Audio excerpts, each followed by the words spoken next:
Reviews.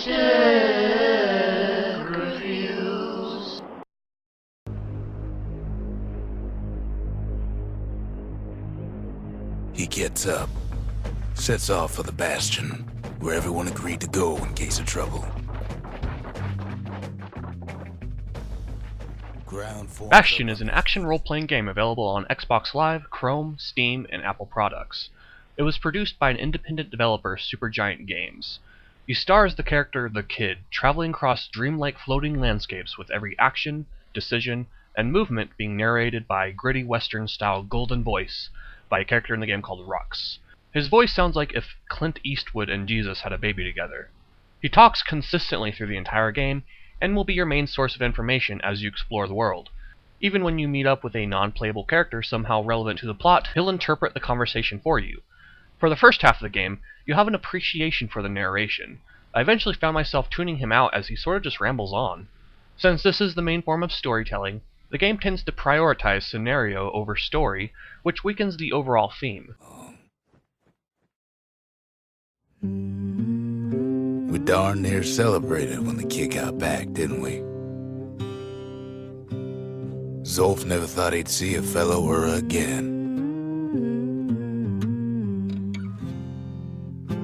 We become fast friends.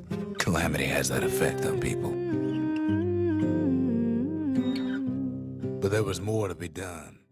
It's a decent story, but it's lost in the abstract intentions of the game. To understand it, you'll really have to put some effort into it, as it's sort of hidden beneath layers of narration and dreamlike sequences.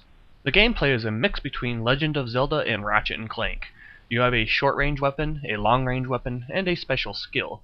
You get about a dozen options for weapons that span anywhere from a flamethrower, cannon, hammer, a rifle, a sword, and more. Along with all of your weapon options, you have the ability to roll and defend with your shield. A jump option is introduced, but it's only available in the last 10 minutes of the game, which is a little unfortunate. As you can see by the video, the game takes place on these floating islands that form as you walk. You'll notice how colorfully intricate everything is. It's definitely a very beautiful game, but at times there's so much color on the screen and it can become sort of cluttered. You'll start to lose visual perception on where holes in the ground are, what destructible items are around you, and what enemies are shooting at you. Most of the game takes place on a very narrow plane, and you'll have to be constantly wary of where you're standing or you'll fall off the edge. Falling off the edge or into a hole doesn't kill you, it simply takes away a portion of your hit points. You'll find yourself inevitably falling off the edge quite a bit in the game, which can at times be detrimental to your gameplay experience. I wish the landscapes were a little bit wider, as there's a sort of restricted feel throughout the entire game. In the game you can acquire health tonics and black tonics. Health tonics are self-explanatory. You use them when your health is low. The black tonics are depleted every time you unleash a special skill. You get quite a bit of both tonics in the game, and unless you're playing it on a very hard difficulty, there's no need to be frugal. The Bastion is sort of the home base in the game. After every area is completed, you're placed back at the entrance. The purpose of the game is to collect cores and shards around the world and bring them back to the Bastion. That's at least the simplified version of the story. Like I said, there's more to it, but it's not as transparent. After collecting the cores, you can erect 6 buildings that help customize your character. After collecting the shards, you upgrade those 6 buildings to help in further customization. The 6 buildings are as followed: an arsenal, distillery, forge, lost and found, memorial, and a shrine. Each one of these buildings allows you to customize your experience in some way. The arsenal allows you to change your 2 weapon slots and your special skill slot. The distillery allows you to equip a stat-modifying spirit after you gain a level. There are 10 levels in all, so you can equip 10 spirits in all. Gaining levels is pretty slow in the game, and by the time you beat the game the first time around, you'll only be about level 5. The spirits are mainly passive increases, such as increases health by this percentage, or adds an extra life when you die. The forge allows you to upgrade your weapons in the game by combining materials and your money, called fragment drops. There are 5 tier upgrades per weapon, with each tier giving you 2 options for upgrades. The last upgrade usually changes the mechanic of your weapon in some way. For instance, it might turn your gun into a heat-seeking gun. The Lost and Found allows you to buy materials, spirits, and items that are used in the rest of the 5 buildings. There's the Memorial, which gives you a bunch of achievement options.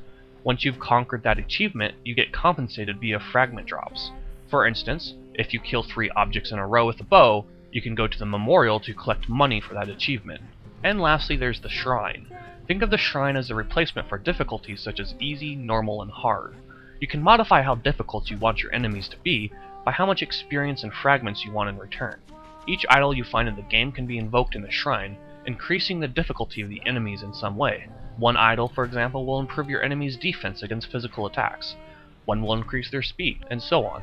The more you equip, the higher percentage of experience and fragment drops you'll get in the game. So basically, you get to decide how difficult your enemies are by deciding how much experience and money you want in return. It's a great idea, but it doesn't really balance out well in the game. The returns of experience and money are simply not equivalent for the difficulty of the enemies. Invoking idols can make an enemy exponentially more difficult, and only give you a low, mediocre return of experience and fragments.